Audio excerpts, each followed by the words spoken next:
ጌታችን ክርስቶስ ሲሰቀል ለመሰቀል ወደ መስቀል ሲሄድ በጣም ብዙ የኢየሩሳሌም ሴቶች ደረታቸውን እየደቁ ሲያለቅሱለት አንድ እናት ምን ልትል ትችላለች? አንድ እናት የሚቸነከርባት ልጇ፣ የሚንገላታባት ልጇ፣ ለመስቀል ሞት የተዘጋጀ ልጇ ደግ ያደረገላቸው ሲያለቅሱ እርሷ ምን ልትል ትችላለች? ዝም። ትልቁ ደስታም ዝምታዋን አልሰበረውም። ትልቁ ሐዘንም ትልቁ ለቅሶም ዝምታዋን አልሰበረውም። ዝም። የቱ ጋር ተጻፈች እመቤታችን ብትሉኝ መስቀሉ ስር። እስቲ መስቀሉ ስር በሉ። የኢየሱስም እናት በዚያ ነበረች ተብሎ መከራው ጋር የተጻፈላት። ለዚህ ነው ሊቃውንት ድንግል ማርያምን የዝምታ ትምህርት ቤት የሚሏት። አባ ሕርያቆስ አምላካችን ልዑል እግዚአብሔር ሆይ ከተፈጠርንባት ዕለትና ጊዜ አንስቶ እስከዚህች ሰዓት ስላደረስከን ወደፊትም ስለምትጠብቀን ስለ አባታዊ መግቦትህና ፍቅርህ ክብርና ምስጋና ለስምህ ይሆንልን።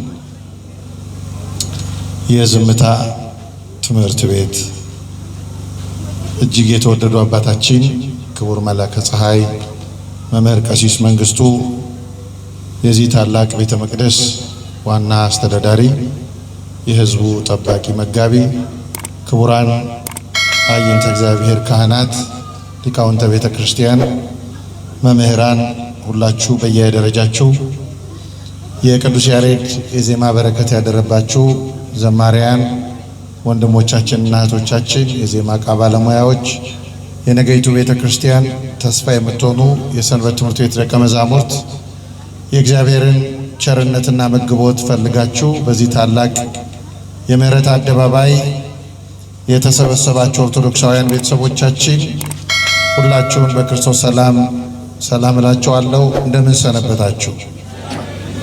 እንደምን ዋላችሁ? እንደምን አረፈዳችሁ? አምላካችን ቅዱስ እግዚአብሔር ስሙ ለዘላለም የተመሰገነ ይሁን። የሰው ልጆች ሁሉ መዳንና ነጻነት በማኅፀኗ የተጻፈባት አማላጃችን እናታችን ቅድስት ድንግል ማርያምን ጣዕሟን በአንደበታችን ፍቅሯን በልባችን ልዑል አምላካችን እግዚአብሔር ይሳልብን። አሜን አትሉ? ተወደደ አሜን እንደ ዘይት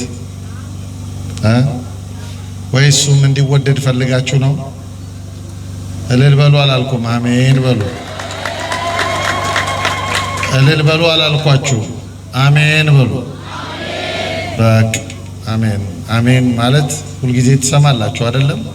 ስለዚህ አሜን በእግዚአብሔርን አትከልክሉት። አንዳንድ ጊዜ ይሄን መከልከላችንም ጭምር ይመስለኛል ከእግዚአብሔር ጋር ያለን ግንኙነት እየጠበበ ሲመጣ ሕይወት ይኸው እንደምታዋት እንቆቅልሽ ሆና ትቀራለች ማለት ነው። የማትፈታ እንቆቅልሽ እና ክርስቲያኖች ሁል ጊዜ ምስጋና መልመድ አለባቸው። ደግሞ የምንማረው አንዱ ይሄንን እንድንለምድ ነው፣ ሌላ ምንም አይደለም። እና ሌላው ከፍ ያለው ቅድስና የሚመጣው ይሄንን ከመልመድ ስለሆነ አሜን በሉ ሳትባሉ አሜን ማለት መልመድ አለባችሁ ማለት ነው።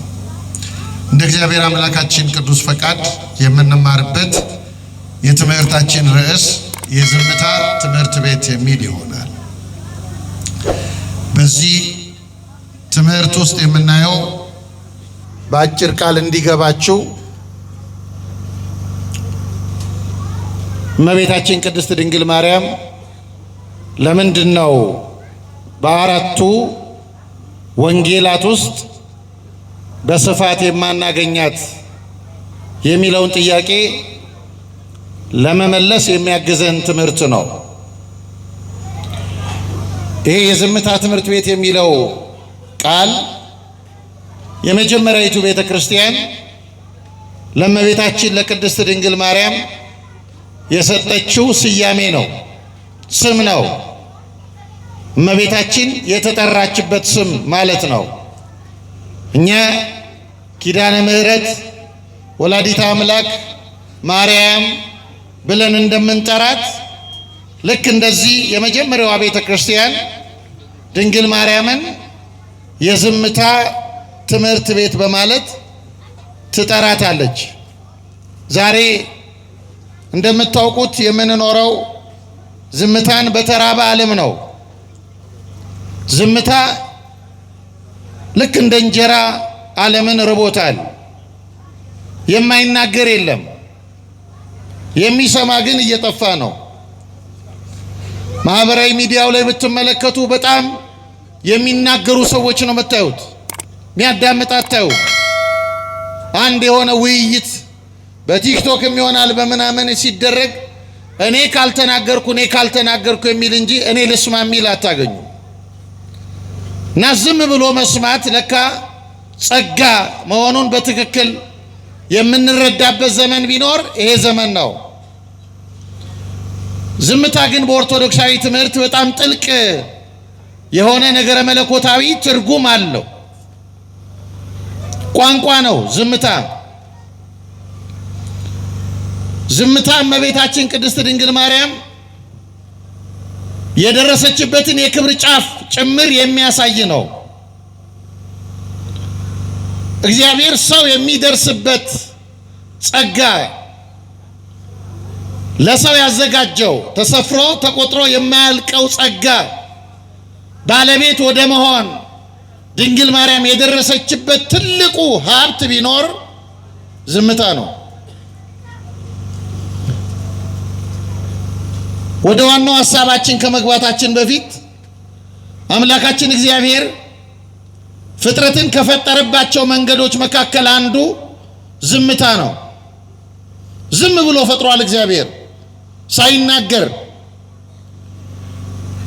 ምክንያቱም እግዚአብሔር የሥርዓት አምላክ ነው። ሰሚ ሳይኖር አይናገርም። ፍጥረትን ካለመኖር ወደ መኖር ሲያመጣ መጀመሪያ የፈጠረው በዝምታ፣ መላእክትን የፈጠራቸው በዝምታ ነው። ምንም አልተናገረም ካለመኖር ወደ መኖር ሲያመጣቸው። ስለዚህ በነገረ መለኮት ቋንቋ መላእክትን እግዚአብሔር የፈጠረበት የዝምታው መንገድ መለኮታዊ ክህሎት ይባላል። ችሎታ ማለት ፍጥረት ሊደርስበት የማይችለው የእግዚአብሔር ችሎታ የተገለጠው በዝምታ በመፍጠሩ ነው።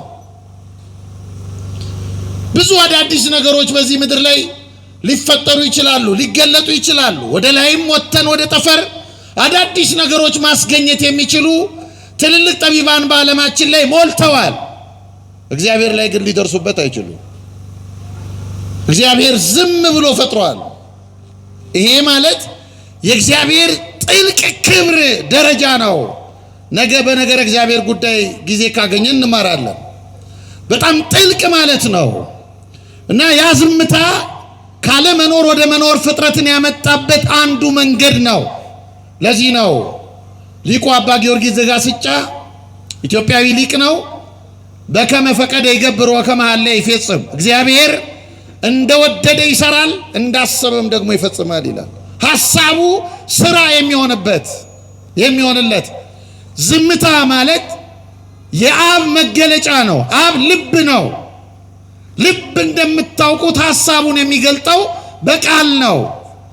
አብ ልብ ነው። ዝምታ የእግዚአብሔር አብ ምሳሌ ነው።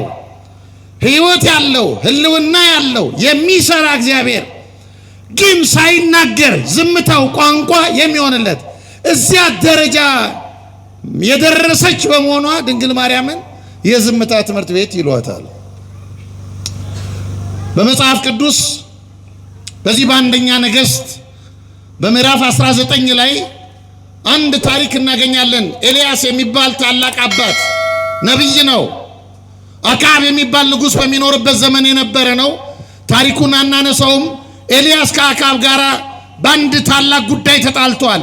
ይሄ ጉዳይ የአክዓብ ጣዖት ነው። ምድሪቱ እግዚአብሔር እንዲገለጥባት ይፈልጋል ኤልያስ። አክዓብ ደግሞ ፍቶቱ እንዲፈጸምባት ይፈልጋል። ስለዚህ አክዓብ ለጣዖት ህዝቡን ሲያሰግድ ኤልያስ ብዙ ነገሮች አደረገ። መጨረሻ ላይ ግን ህዝቡ ጣዖት እያመለከ ሲያስቸግር ብቻውን መቅረት ሲሰማው ኤልያስ ሸሸ ወደ አንድ ሰፈር እና ኤልያስ ሲሸሽ አንድ ቦታ ደከመውና ኮሬብ የሚባል አካባቢ እንቅልፍ ወሰደው። መልአኩ መጣና ቀሰቀሰው፣ ዳሰሰውና ኤልያስ በዚህ ምን ታደርጋለህ አለው። እኔ ለአባቶቼ አምላክ ቀንቻለሁ፣ ሕዝቡ ጣዖት እያመለከ ነው፣ ብቻዬን ቀርቻለሁ፣ ነፍሴትን ይሿታልና በዚህ ተሸሽጌያለሁ አለው። በል መንገድ ሩቅ ነውና ተነስተህ ብላ አለው። ኤልያስ ሩቅ የተባለው መንገዱ እግዚአብሔርን የሚያገኝበት ነው።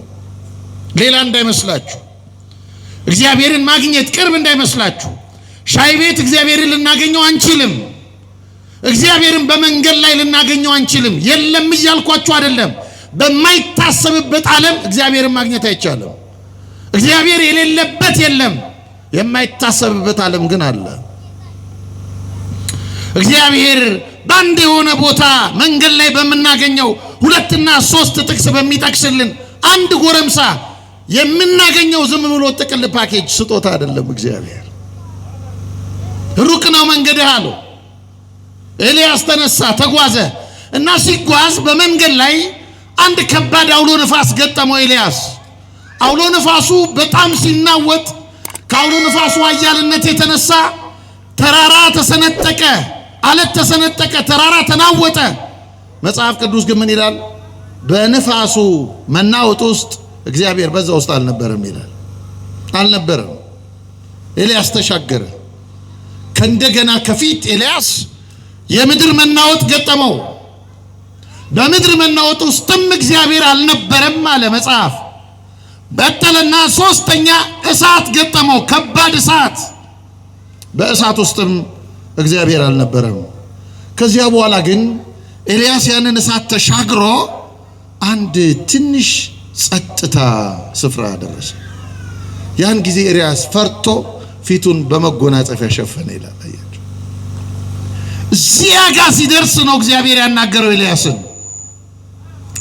ምኑ ጋር? አውሎ ነፋሱን አልፎ ግርግሩን፣ የምድር መናወጡን አልፎ የእሳት መቀጣጠሉን አልፎ ሲሻገር ዝም ያለ ቦታ ላይ ኤልያስ ዝምታው አስደነገጠው። ያ ዝምታ ባዶ ዝምታ አልነበረም።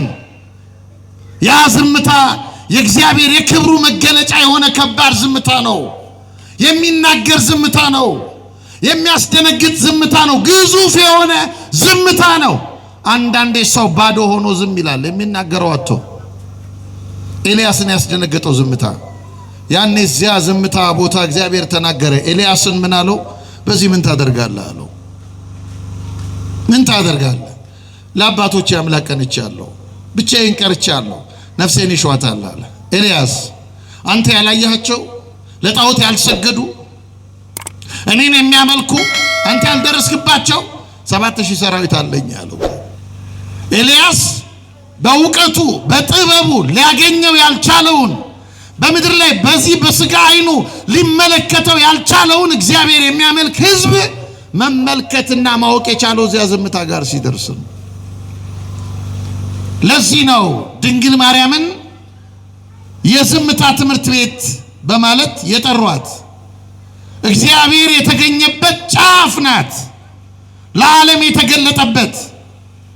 እና ቅድም እንዳልኳችሁ አንዳንድ ጊዜ ለምንድን ነው አንድ የሆነ ሰው ስለ ድንግል ማርያም አማላጅነት፣ ስለ ድንግል ማርያም ክብር እስቲ ከመጽሐፍ ቅዱስ ንገረኝ፣ ከወንጌል እስቲ ንገረኝ፣ የተጻፈ አምጣ ሲለኝ የምሰጠው የለኝም? እነሱም ይጠይቁናል፣ እኛም ደግሞ እናስባለን ምን አለበት እንደው እዚህ እኮ ሉቃስ ላይ ተጽፎ ወይም ደግሞ ማቴዎስ ላይ ተጽፎ ጥቅስ አድርጌለት ሰጥቼው ግልግል ባልኩኝ እንላለን። አንዳንድ ኦርቶዶክሳውያንም እንደዚህ ያስባል። ይሄ እምነትን ከማቅለል የሚመጣ አደገኛ በሽታ ነው። ድንግል ማርያም ያልተገኘችበት ምክንያት ምንድነው? በተለይ ጌታችንና አምላካችን ኢየሱስ ክርስቶስ በዚህ ምድር ላይ ተገልጦ የቤዛነቱን ሥራ ፈጽሞ ካረገ በኋላ ያረገበት ዘመን 33 ዓመተ ምህረት ነው። ከ33 ዓመተ ምህረት ጀምሮ እስከ 50 ምናምን ዓመተ ምህረት ድረስ በዚያ መሃል ባሉ 20 ዓመታት አንድም ወንጌል አልተጻፈም። እየሰማችሁ ነው? እየሰማችሁ ነው? አንድ ወንጌል አልተጻፈም። የማቴዎስ ወንጌል አልተጻፈም። የማርቆስ ወንጌል አልተጻፈም። የሉቃስ አልተጻፈም። የዮሐንስ ወንጌል አልተጻፈም። እነዚህ አራቱም ወንጌላውያን ነበሩ፣ ቤተክርስቲያንም ነበረች። ወንጌሉ ግን አልተጻፈም። ተመልከቱ፣ ወንጌሉ የተጻፈው ከ50 ዓመተ ምህረት በኋላ ባለው ጊዜ ነው። በዚህ መሃል ሐዋርያት አንዳንድ ያልገባቸውን ጥያቄ መልስ የሚያገኙባት መዝገበ ቃላታቸው ድንግል ማርያም ነበረች። ስሟ የተመሰገነ ይሁን። ከእርሷ ነው የሚጠይቁት። ምክንያቱም ተመልከቱ፣ በጣም ብዙ ጉዳዮች በእርሷ ውስጥ ተከናውነዋል፣ እንመጣባቸዋለን። እነዚህ ክርስቶስ ያልገለጣቸው ቢገልጣቸውም ሊሸከሟቸው የማይችሏቸው አሁን ግን ልትሸከሙት አትችሉም የምነግራችሁ ብዙ አለኝ እንዳላቸው ምንና እርሱ ሊሸከሙት የማይችሉትን ከርደተ መንፈስ ቅዱስ በኋላ እንዳቅማቸው ትነግራቸው የነበረችው ድንግል ማርያም ናት። እና የመጀመሪያዋ ቤተክርስቲያን እንደ መዝገበ ቃላት የምታያት ናት። ትጠቀማት ነበር ድንግል ማርያምን ወንጌል ከመጻፉ በፊት። እና ታዲያ ለምንድን ነው ቅዱስ ወንጌል ስለ እመቤታችን ሕይወትና ተግባር ለምን አይናገርም በሰፊው? ለምንድን ነው? ይሄ ብቻ አይደለም። የጌታ ልደት እህታችን ነይ፣ በዝማሬ ሰዓት ቆይ ቁጭ በይ፣ ቶሎ በዝማሬ ሰዓት ትገዛላችሁ ጧፍ። እሺ በሉ። እሷም ትማር አይደለ? አዎ፣ ለቤተ ክርስቲያን ተጨንቃ ነው እሷ፣ ለአገልግሎቱ ተጨንቃ ነው፣ ሌላ አይደለም። ግን እናንተ በሰዓቱ ትገዛላችሁ። አሁን የትምህርት ሰዓት ነው። እግዚአብሔር ከሁላችን ጋር ይሁን። ለምንድን ነው ድንግል ማርያምን በሰፊው የማናገኛት? ለምንድን ነው? የማቴዎስ ወንጌልን ብትመለከቱ የጌታችን የክርስቶስን የትውልድ ሐረግ ሲዘረዝር በጣም በሚያስደንቅ ሁኔታ የዳዊት ልጅ የአብርሃም ልጅ የኢየሱስ ክርስቶስ የትውልድ መጽሐፍ ብሎ ይጀምርና በአብርሃም ይስሐቅን ወለደ፣ ይስሐቅ ያዕቆብን ብሎ በጣም ብዙ ሰዎችን ይጠራል። በጣም የሚያስደንቀው በዝሙት የወለደችውን ቤርሳቤህን ሳይቀር በዚህ መጽሐፍ ውስጥ ጠቅሷታል፣ በክርስቶስ የትውልድ ሐረግ ውስጥ። ለምንድን ነው ኢያቄምና ሐና ያልተጻፉት? ለምንድን ነው? ምን አርጋው ነው ድንግል ማርያም ማቴዎስን ለምን አልጻፉ? እነዚህ ሐሳቦች ናቸው ምናነሳቸው። ለምን ያልተጠቀሰችው? በተለይ ከጌታችን ከክርስቶስ ጋር በሚዛመዱ ጉዳዮች፣ ክስተቶች ከፊት ለፊት አናያትም። እውነት ነው፣ ወንድሞቻችን ቢጠይቁ የሚያስደንቅ አይደለም። አንድ የመረዳት ጉድለት ገጥሟቸው እንጂ ከፊት ለፊት ብዙ ጊዜ አናያትም። በትልልቅ ክስተቶች ላይ በጣም ትንንሽ ሰዎች ይታያሉ፣ ስማቸው ይጠቀሳል፣ ታሪካቸው ይጎላል። ከክርስቶስ ጋር የዘኬዎስ ታሪክ እንኳ ጎልቶ ተጽፎለታል። ለምንድን ነው በዚህ ደረጃ እመቤታችንን የማናያት? ለምንድን ነው? ዓለም ሁል ጊዜ የሚጠይቀው ጥያቄ ነው። ለምንድን ነው?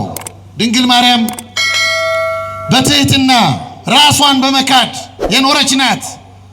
እንደ ድንግል ማርያም ያለ ትህትናን ገንዘብ ማድረግ የቻለ በምድር ላይ አልተገኘም። የእግዚአብሔር እናት ተብላ የምትጠራ ናት እና በሰፊው ግን አናገኛትም። በመቅደስ የኖረችው በቤተ መቅደስ ነው። በ3 ዓመቷ ነው ወላጆቿ ለመቅደስ የሰጧት እና ለስለት ተሰጥታ ስትገባ እናቷን ስትለያት ለቅሶ አላሰማችም ድንግል ማርያም በ3 ዓመቱ። አንድ ሕፃን እናቱ ገበያ ስትሄድበት ያለቅሳል። ተፈጥሮ ነው ይሄ፣ ይገደዳል። ድንግል ማርያም ቤተ መቅደስ ውስጥ ስትገባ ለቅሶ አላሰማችም ምንም። በዛ መቅደስ ውስጥም በአስደናቂ ሁኔታ የኦሪት ቤተ መቅደስ ነው፣ ክብር የጎደለው መቅደስ ነው። መስዋዕቱ ብልት ያለው መስዋዕት የሚቀርብበት መቅደስ ነው። የሰው ልጆች የሚድኑበት መቅደስ አልነበረም። ለክብር የሚበቁበት መቅደስ አልነበረም እና በዚያ መቅደስ ውስጥ በአስደናቂ ሁኔታ ከመቅደሱ በላይ አብርታ የምትታይ እንደነበረች ሶሎሞን ጽፎልናል። መኑ ይእቲ ዛቲ እንተ ትሄውዝ ከመጎ፣ ማናት እቺ በዚያ እንደ ማለዳ ጨረቃ እንደ ማለዳ ኮከብ ብርሃን የምትጎበኝ እቺ ማናት ብሎ በመደነቅ የሚያነሳት መቅደስ ውስጥ እንደ ብርሃን ጎልታ ትታይ የነበረች። ለምንድን ነው በሰፊው ወንጌል ላይ ማናገኛት? ለምንድን ነው? ድንግል ማርያም አምላካችን እግዚአብሔር የሰው ልጅ ለማዳን ባሰበ ጊዜ ልክ እንደ ጥሩ አርኪቴክቸር እንደ ጥሩ መሐንዲስ ነው የመዳናችንን የሰው መዋቅር የዘረጋልን። ይህም ቤተ መቅደስ ተመልከቱት። መቅደሱ እንዲህ ባለ መንገድ ከመሰራቱ በፊት እዚህ ቦታ ባዶ ቦታ ነው፣ መሬት ነው። መሬቱ ላይ አንድ ዲዛይነር፣ አንድ አርኪቴክቸር፣ አንድ ባለሙያ መጥቶ መጀመሪያ መሬቱን አይቶ መሬቱን ለክቶ ከዚያ በኋላ በወረቀት ላይ ፕላኑን ያስቀምጠዋል። እውነት ሐሰት ንገሩኝ። እውነት ነው አይደለ? መጀመሪያ መቅደሱን ከማየታችን በፊት ፕላኑን በወረቀት ላይ እናየዋለን። አምላካችን እንደዚህ ነው ያደረገው። መዳናችንን ከማየታችን በፊት ድንግል ማርያምን በሐና ማህፀን ሲያስቀምጣት ልክ እንደ ጥሩ አርኪቴክቸር ዲዛይኑን ቁጭ አደረገው። የመዳኑን በሐና ማህፀን ዲዛይኑን አስቀመጠ። በድንግል ማርያም ማህፀን የመዳናችን መሰረት ተጣለ። እግዚአብሔር ስሙ የተመሰገነ ይሁን። የምንድንበት መሰረት እንዲህ ያለ ታላቅ ተግባር የተፈጸመባት ሆና ለምንድን ነው ምስጢር የሆነችው መጽሐፍ ቅዱስ ላይ? ለምንድን ነው ለእግዚአብሔር ማደሪያ እንድትሆን የተመረጠች ሆና ለእግዚአብሔር ጀርባዋ እንደ ኪሩብ ጀርባ እርሱን ለማዘል የታጨ ሆኖ ለምንድን ነው በስፋት ተተርኮ የማናገኘው ስለ ድንግል ማርያም? ዋነኛው መልስ ዝምታዋ። እስቲ ዝምታዋ በሉ። አልሰማው። ዝምታዋ። ድንግል ማርያም ዝም ያለች ናት። በዚህ ምድር ላይ 64 ዓመት ነው የኖረችው። 64 ዓመት ስትኖር የተናገረቻቸው ንግግሮች የተቆጠሩ ናቸው። እየሰማችሁ ነው? 64 ዓመት ስትኖር የተናገራቻቸው ንግግሮች ምን ያሉ ናቸው አልኳችሁ? የተቆጠሩ። አሁን የኛ የዛሬ እንኳን ይቆጠራል? ዛሬ አወራ ነው፣ ዛሬ ተናገር ነው፣ ዛሬ ያማ ነው፣ ዛሬ የተሳደብ ነው፣ ዛሬ በጎም ይሁን ክፉ የተናገር ነው። አይቆጠርም። የድንግል ማርያም ይታወቃል፣ ቁጥር አለው፣ ተቀምጧል። ብዙ የማትናገር ዝም እምንደነቀው ብትናገር ነበር እመቤታችን። ከመዳናችን ጉዳይ ጋር ስናስበው ብትናገር ነው የሚደንቀን። ሐዋርያው ቅዱስ ጳውሎስ እንኳን ስለ መዳናችን ሲናገር ምንድን ያለው? በሁለተኛ ቆሮንቶስ መልእክቱ ምዕራፍ 9 ላይ ስለማይነገር ስጦታው እግዚአብሔር ይመስገን። እስቲ በሉ ስለማይነገር ስጦታው በሉ። አልሰማችሁም? እግዚአብሔር ይመስገን። ምን ስለማይል ስጦታው? ስለማይነገር ቃል ጉልበት ስለሚያንሰው ስጦታው የማይነገር የእግዚአብሔር ስጦታ የእግዚአብሔር ማዳን ተጽፎ ያለቀ እንዳይመስላችሁ ክርስቲያኖች። የማይነገር ስጦታ ነው። ከቃል በላይ የሆነ ስጦታ ነው። ይህን ታላቅ ተግባር እግዚአብሔር የፈጸመው በድንግል ማርያም ነው። ታዲያ ዝም ባትል ነው የሚገርመው። ዝም ባትል የድንግል ማርያም ልቧ የመጀመሪያ ወንጌል የተጻፈበት መጽሐፍ ነው። ልቧ የኖረችበት መንገድ ድንቅ ነው። እመቤታችን በቤተ መቅደስ 12 ዓመት ቆይታ 15 ዓመት ሲሞላት የቤተ መቅደሱ ካህናት አሁን እድሜዋ ለአቅመ ሔዋን ደርሷል፣ እንደ ሴቶች ልማድ የምትመለከትበት ሰዓት መጥቷል፣ ከመቅደሱ ልትወጣ ይገባል ሲሏት ዝም ብላ ነው የወጣችው። ዝም ብላ ኧረ ግድ የለም ህሊናዬ እኮ ወንድ አያውቅም፣ እናንተ እኮ ስለማታውቁኝ ነው፣ ህሊናዬ አንድ ቀን እንዲህ አይነት ነገር አስቦ አያውቅም፣ እኔ የተዘጋጀሁት ለዚህ ጉዳይ ነው አላለችም። ዝም ሰይጣን ድንግል ማርያምን ማሸነፍ ያልቻለው በምንድን ነው ብትሉኝ፣ በዝምታዋ ሔዋንን የጣላት በንግግሯ ነው። ድንግል ማርያም የኖረችው ዝም ብላ ነው። ዝም ከቤተ መቅደስ ከወጣች በኋላ በቤተ መቅደስ የተቀበላት ሊቀ ካህን ዝም ብለን አንጥልም፣ የተቀበልናት አደራ ናት። ስለዚህ ከሽማግሌዎች መካከል እሷን የሚቀበል እርሷን የሚያኖር አንድ ሰው ያስፈልጋታል ብለው ዕጣ ሲጣጣሉ ለዮሴፍ ዕጣ ወጣለት። ለዮሴፍ እና ዮሴፍ አረጋዊ ነው። ወደ ቤተ መቅደሱ ወደ ቤቱ ይዟት ሄደ። ዮሴፍ እያኖራት ድንግል ማርያም በዚያው ዓመት እርሱ በተቀበላት ዓመት ከመልአኩ ከቅዱስ ገብርኤል ብስራት ሰምታ ልጁን ጸነሰች፣ ክርስቶስን። ከጸነሰችው በኋላ ሆዷ እየገፋ ሲመጣ አይሁድ ጠረጠሯት። የኖረችው እንዲህ ነው፣ በጥርጣሬ በክስ ነው። ጠረጠሯት አይሁድ። ይህች ሴት በአደባባይ አላገባችም፣ ቃል ኪዳን ስትፈጽም አላየናትም። አሁን ግን ሆዷ የተለየ ነገር ያሳያል። ስለዚህ የአይሁድን ሕግ ጥሳለች፣ ሴትነቷን አነውራለችና በአደባባይ ማይዘለፋ የሚባል ልጠጣ ይገባል ብለው አደባባይ ሳይወጧት፣ ኧረ እባካችሁ አንድ ጊዜ ስሙኝ፣ ገብርኤል የተባለ መልአክ እኮ መጥቶ እንደዚህ ብሎ ነግሮኝ ነው። እኔ እኮ የጸነስኩት እኮ ከመንፈስ ቅዱስ ነው። አንድ ጊዜ አዳምጡኝ አላለችም። ዝም አምላካችን የዝምታን ጸጋ ይስጠን። ክርስቲያን ዝምታ እንዴት ከፍታ እንደሆነ ይገርማል እኮ። ዝም ምን ማለት ምንም ማየዘለፋውን አምጥተው አንጀት የሚቆራርጥ አደገኛ ነው። ማየዘለፋውን አምጥተው በፊቷ ሲያጠጧት ተቀብላ ስትጠጣ ፊቷ የበለጠ በርቶ ታየ። አይሁድ ይህንንም አይተው አላመኑ።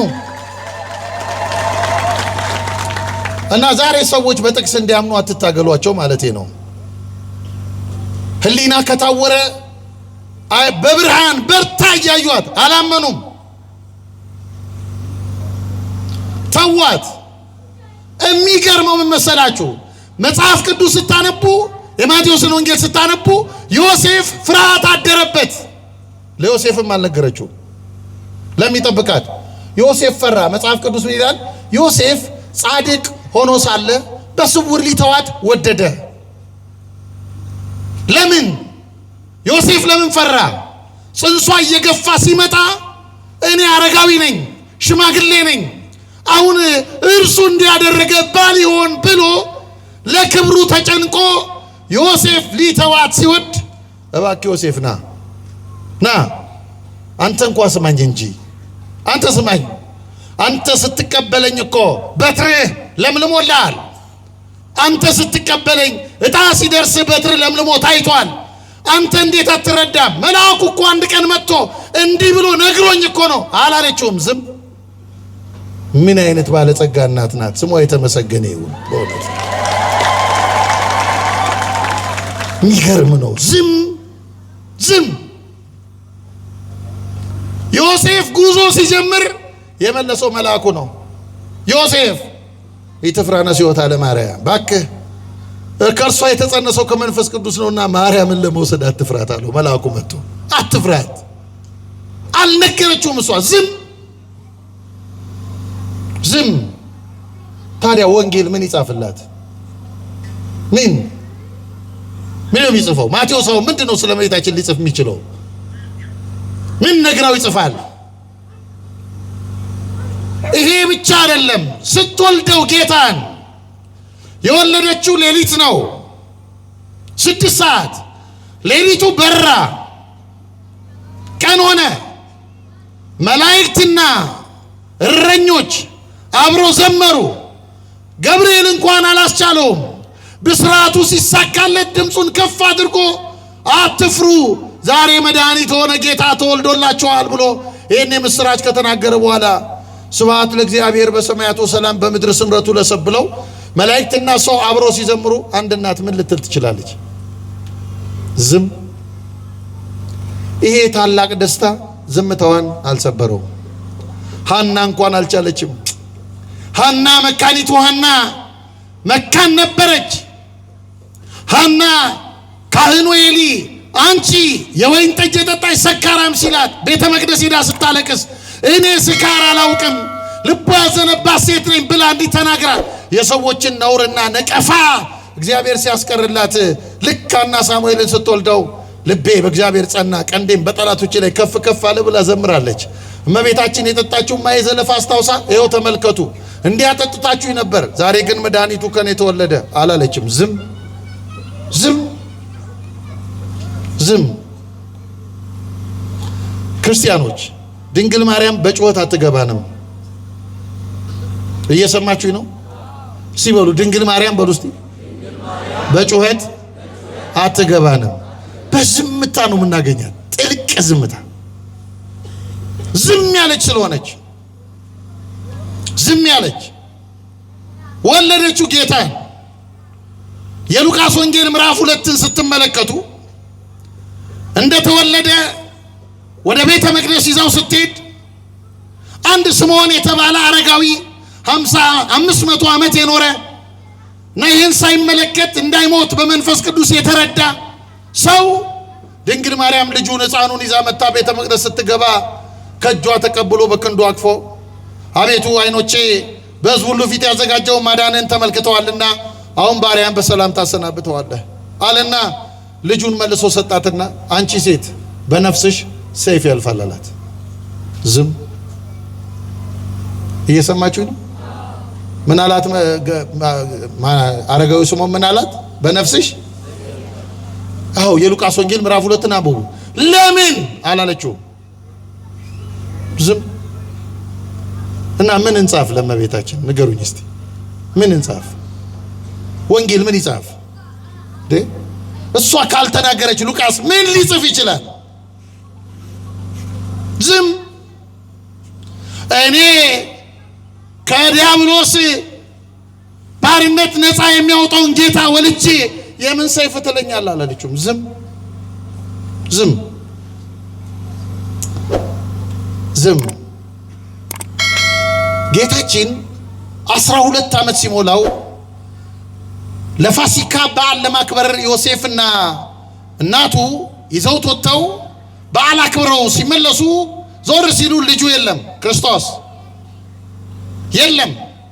ፈለጉት፣ በገበያ መሃል በሕዝብ መሃል ፈለጉት፣ አጡና ዞረው ቤተ መቅደስ ሲደርሱ ቤተ መቅደስ ውስጥ ሊቃናቱን እየጠየቀ እየመለሰላቸው በንግግሩ እየተደነቁ ሲጠይቅና ሲሰማ አገኙት።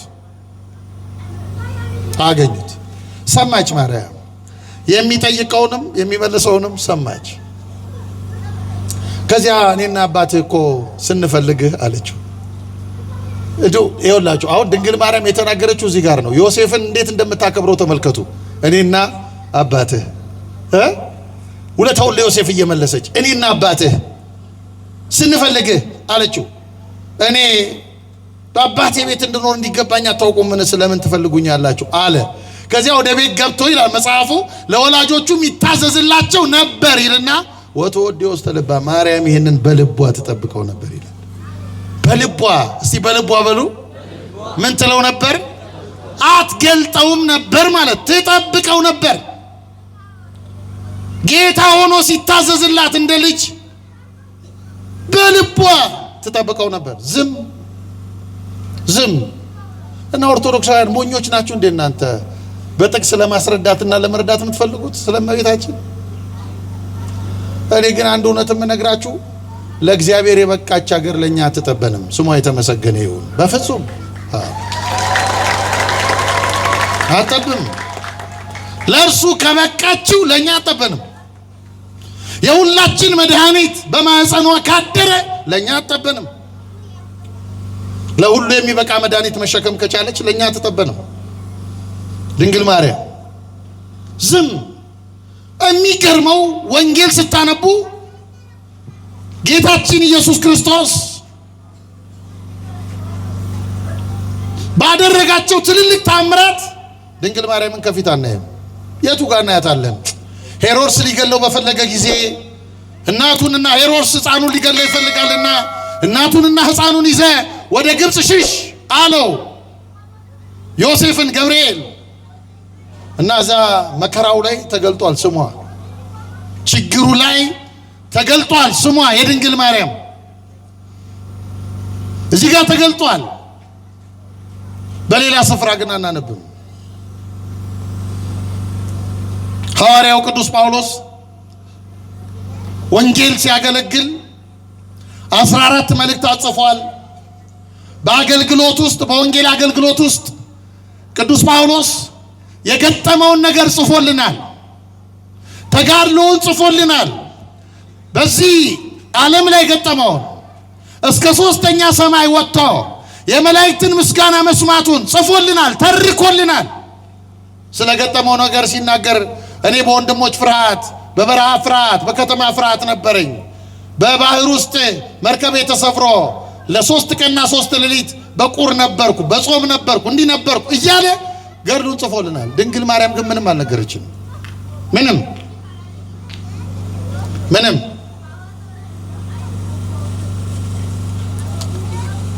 እመቤታችን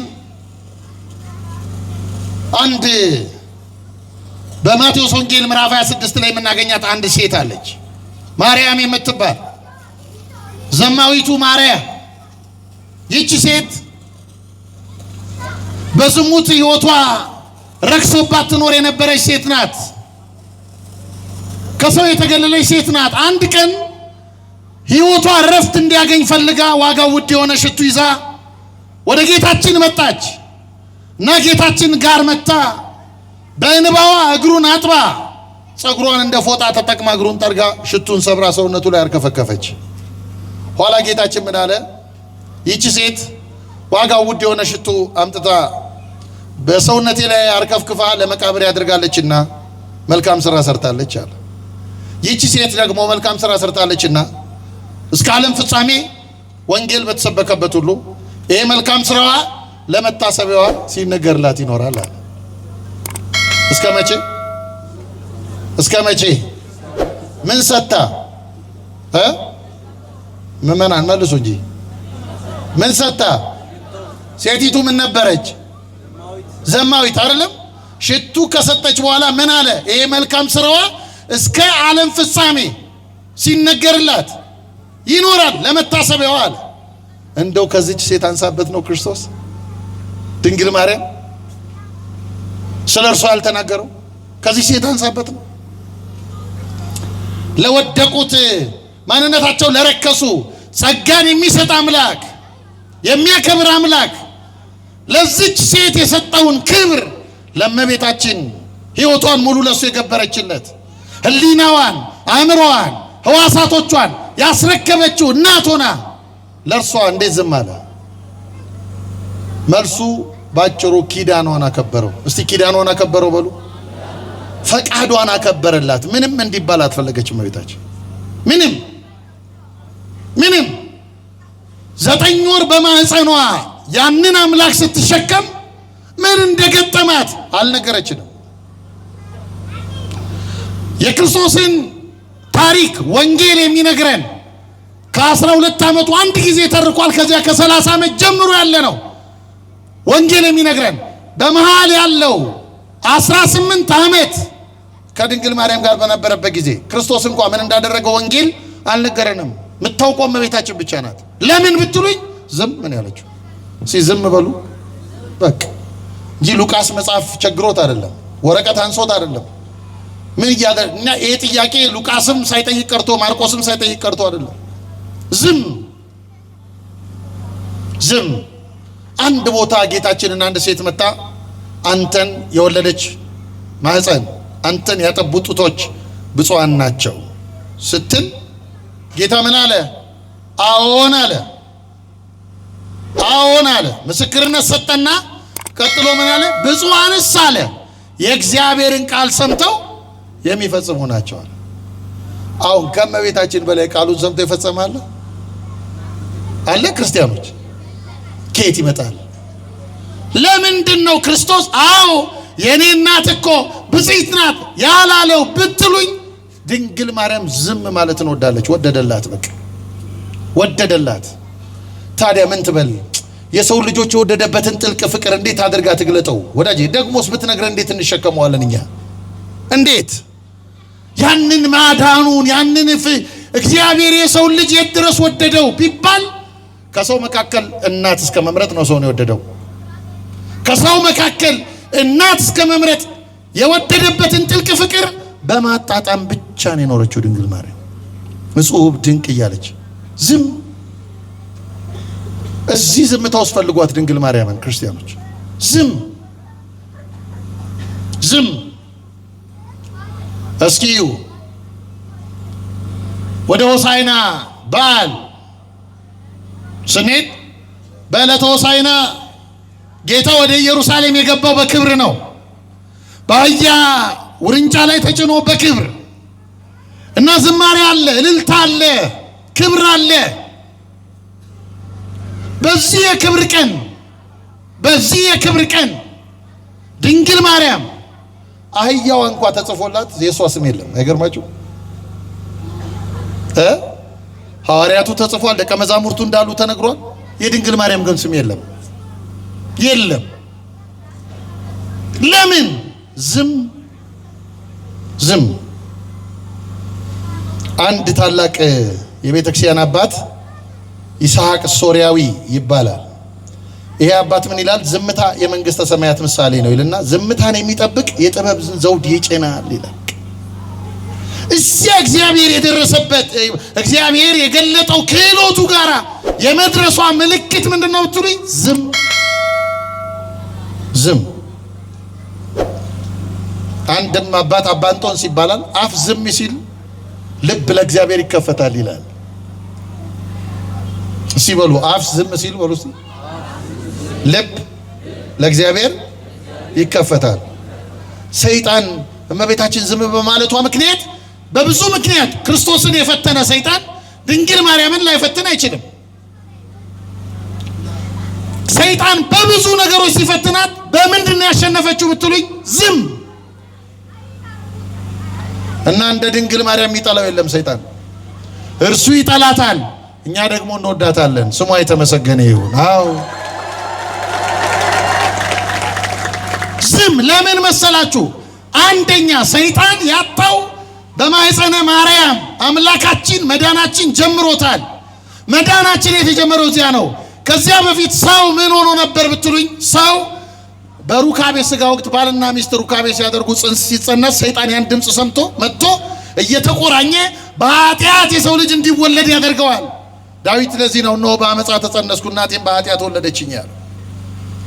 አሁንስ አምላካችን እንበለ ዘር መጣና ያለ ዘር ብእሲ ሲመጣና ያንን ሰንሰለቱን በማኅፀነ ድንግል ማርያም በጠሰበት፣ እኛን የሚቆራኝበትን ሰንሰለት። ስለዚህ ይህንን በዝምታ ስላስተናገደች ዝም ስላለች ሰይጣን ተሸንፏል በእርሷ ዝም።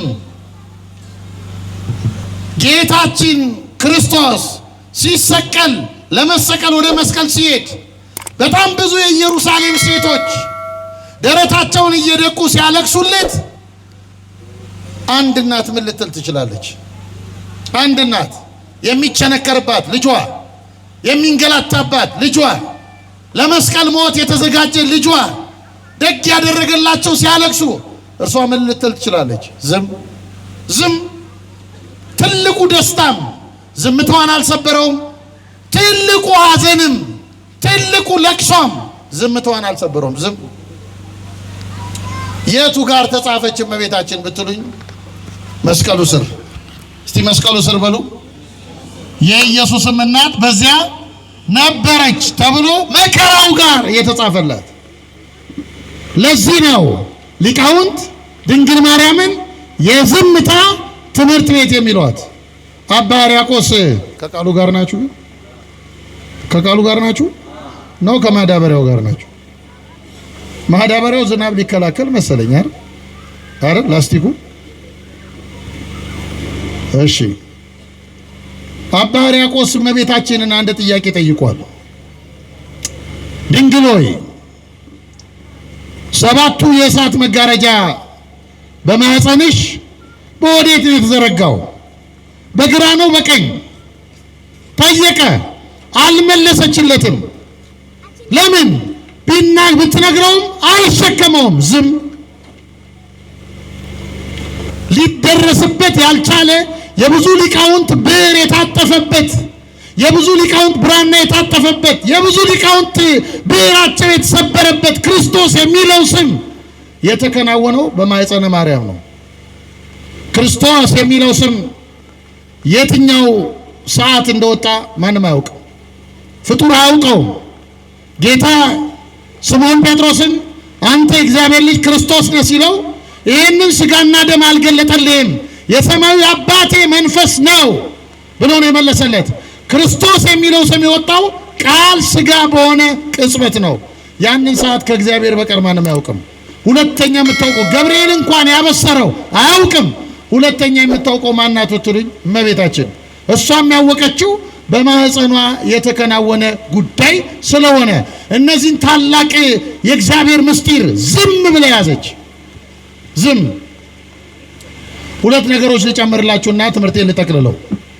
ጌታችን መድኃኒታችን ኢየሱስ ክርስቶስ ማንነቱን ሁለት ቦታ ለሐዋርያት ገልጦላቸዋል።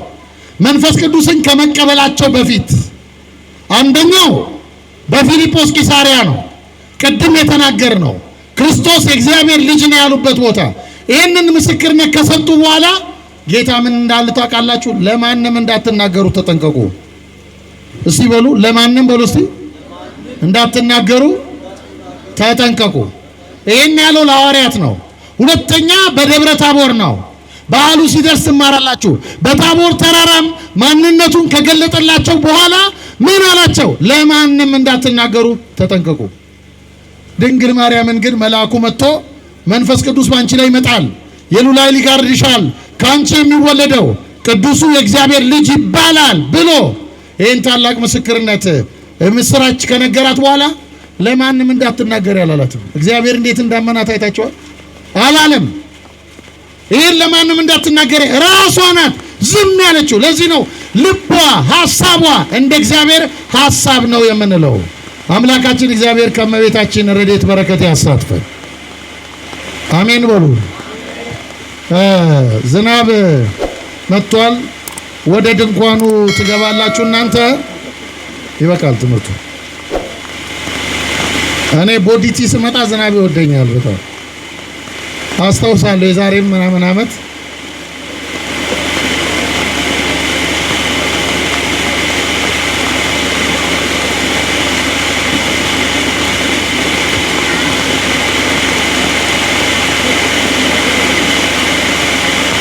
ያስተማረን አምላካችን እግዚአብሔር ስሙ የተመሰገነ ይሁን።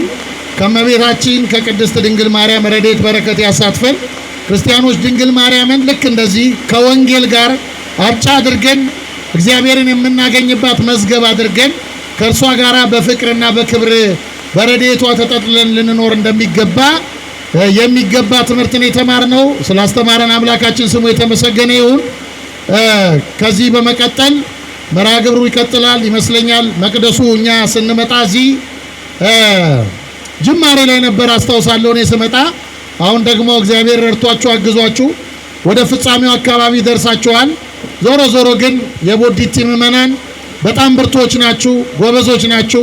እምነታችሁን ከመጠበቅ ባሻገር ዋጋ እየከፈላችሁ ከጉሮሯችሁ እየነጠቃችሁ ይህንን ታላቅ የእግዚአብሔር መንግስት መገለጫ የሚሆን መቅደስ እየሰራችሁ እዚህ ስላደረሳችሁ እስቲ አንድ ጊዜ እግዚአብሔርን ከፍ አድርጋችሁ አመስግኑት። በእውነት እግዚአብሔር ስሙ የተመሰገነ ይሁን።